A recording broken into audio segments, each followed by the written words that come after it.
Municipal corporation के सफाई कामगारों ने 11 अगस्त से काम बंद करने का ऐलान किया है। कामगार यूनियन के सदर गणेश शिंगे ने आज कॉरपोरेशन दफ्तर के सामने एहतजाजी मुजाहरे का इनेकाद किया। मुजाहरे में सभी सफाई कामगारों ने शिरकत की। आरजी सफाई कामगारों को पिछले 3 माह से तनख्वाह नहीं दी गई है। इन लोगों ने जो मुतालबात पेश किए हैं, इसमें बारिश के मौसम में रेनकोट दिया जाए और महलूक मुलाजमीन के अफराद खाना में से किसी एक को काम पर लिया जाए, ये और इस तरह के दीगर मुतालबात शामिल थे। इन मसाइल के हल करने के बारे में इंतजामिया की जानिब से अब तक कोई मुस्बित रद्द अमल का इजहार नहीं किया गया, जिसकी वजह से तमाम एहतजाजी मुजाहिरीन ने जुमेरात के रोज से काम बंद करने का इशारा यूनियन के सदर गणेश शिंगे की जानिब से दिया गया है। इस मौके पर कॉरपोरेशन दफ्तर के सामने सैकड़ों की तादाद में सफाई कामगार मर्द व खवातीन मौजूद थे।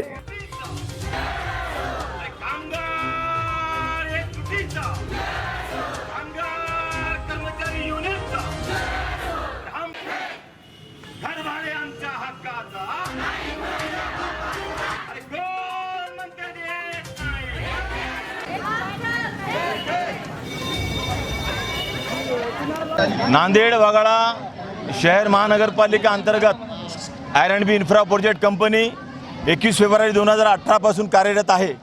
या कंपनीकडे काम करणारे 800 कामगार यांचे अनेक प्रश्न प्रलंबित आहेत। मुळामध्ये 24/2/2015चा जो वाढीव वेतनाचा विषय आहे तो माननीय न्यायालयाने नांदेड वगळा शहर महानगरपालिका कामगार कर्मचारी युनियनच्या फेवरमध्ये निर्णय दिला आणि तो राज्य सरकारकडे मंजुरीसाठी पाठवला। येत्या 15 दिवसांमध्ये तो 24/2/2015चा निर्णय राज्य सरकारकडून महानगरपालिकेला येणार आहे। आजच्या आंदोलनाची भूमिका अशी आहे की महानगरपालिका या कंत्राटी कामगारांना घरभाडे भत्ता अधिनियम 1983 अंतर्गत सर्व कर्मचाऱ्यांना 5% घरभाडे भत्ता देणं बंधनकारक असताना महानगरपालिका प्रशासनाने जानेवारी 2021 पासून आजपर्यंत त्याची अंमलबजावणी केली नाही, जेव्हा की आम्ही 21 फेब्रुवारी 2018 पासून पूर्वलक्षी प्रभावाने मागणी करतो। दुसरी गोष्ट, महानगरपालिकेमध्ये या कंत्राटी कर्मचाऱ्यांपैकी 5 कर्मचारी अपघाताने दीर्घ आजाराने आणि अनेक कारणाने मृत्यू पावलेत।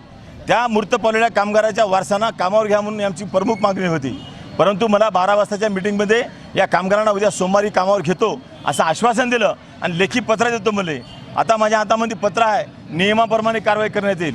माझ्या संघ महानगरपालिका प्रशासनाने दगाफटका केलेला आहे आणि हे दगाफटका माझ्यासाठी नवीन नाही आहे, परंतु आज माझी भूमिका अशी आहे की कंपनीला 5.5 वर्ष या महानगरपालिकेमध्ये काम करून होते।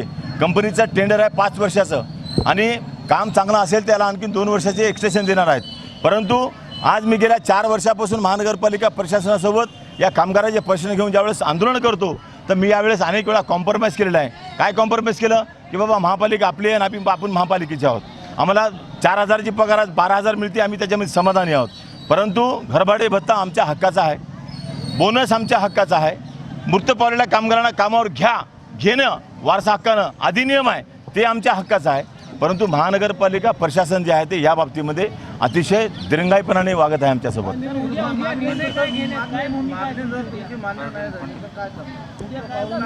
मागणी आमची आज मान्य करतो म्हणले होते। 12 वाजताच्या मीटिंगमध्ये चर्चा झाली, आम्ही त्यांना आश्वासन दिले की बाबा तुम्ही आम्हाला लेखी दिलं तर आज आम्ही आमची गेट सभा घेऊन उद्याचं काम बंद आंदोलन आम्ही परत घेतो, परंतु लेखी पत्राच्या आधारावर आम्हाला असं स्पष्ट दिसून येते की यांनी आमच्या संघ दगाफटका केलेला आहे। महानगरपालिकेच्या या कामगाराचा 21 फेब्रुवारी 2018 पासून ते सप्टेंबर 2019 पर्यंत EPF जे त्यांनी महानगरपालिका मालकाने भरायला पाहिजेत, परंतु कामगारांनी आपल्या मालकाचा हिस्सा PFला भरला आणि तो आमचा 1.25 करोड रुपये 1.25 करोड रुपयाची मूळ रक्कम महानगरपालिका येणं बाकी आहे। गेल्या 1.5 वर्षापासून मागणी करतो, परंतु महानगरपालिका प्रशासन द्यायला तयार नाही आहे। याच्यासाठी उद्याचा संप आमचा अटळ आहे। आज रात्री 12 वाजेपर्यंत महानगरपालिका प्रशासनाला चान्स की आमच्या मागण्यावर सकारात्मक निर्णय घेऊन आदेश द्या। आम्हाला आदेश पाहिजेत, आश्वासन नाही पाहिजेत, नाहीतर उद्यापासून काम बंद। Shaheen group of institution Bidar Karnataka के बाद अब मुल्क के मुख्तलिफ शहरों में भी अपने फैज़ को आम करने की कोशिश में लगा हुआ है। शाहीन एकेडमी नांदेड़ ने भी अखलाकी कदरों का लिहाज रखते हुए मियारी तालीम का एक बेहतरीन निज़ाम कायम किया है। हाल ही में शाहीन एकेडमी नांदेड़ का नया कैंपस वागी रोड हस्सापुर में मुंतकिल किया गया है। निहायत खुशगवार माहौल में आला तालीम याफ्ता और बासलाहियत असातिज़ा अंजाम दे रहे हैं दर्स व तदरीस के फ़राइज़। मेडिकल कोर्सेज में दाखिला पाने की ख्वाहिश रखने वाले तुलबा के लिए चलाई जा रही है नीट और JEE NCE क्लासेस, तलबा व तालिबात के लिए अलहदा क्लासेस, सभी तालिबात के लिए पर्दे का है खुसूसी इंतजाम। गैर मकामी तलबा के लिए हॉस्टल की भी है बेहतरीन सहूलत। हॉस्टल में क़याम व तआम का भी किया गया है नज़्म। मकामी तलबा के लिए ट्रांसपोर्टेशन का भी किया गया है नज़्म। AICU की मदद से तलबा के लिए मुश्किल लगने वाले सवालात को भी किया जाता है हल। इंशाअल्लाह इस साल से 8वीं, 9वीं और 10वीं की क्लासेस भी शुरू की जा रही हैं, जिसमें फाउंडेशन के साथ साथ NTSE और ओलंपियाड की भी तैयारी कराई जाएगी। वाजिबी फीस पर दाखिलों का सिलसिला जारी है। महदूद नशस्तें, जल्द राब्ता करें। Shaheen academy, Waghi road, Hassapur, Nanded.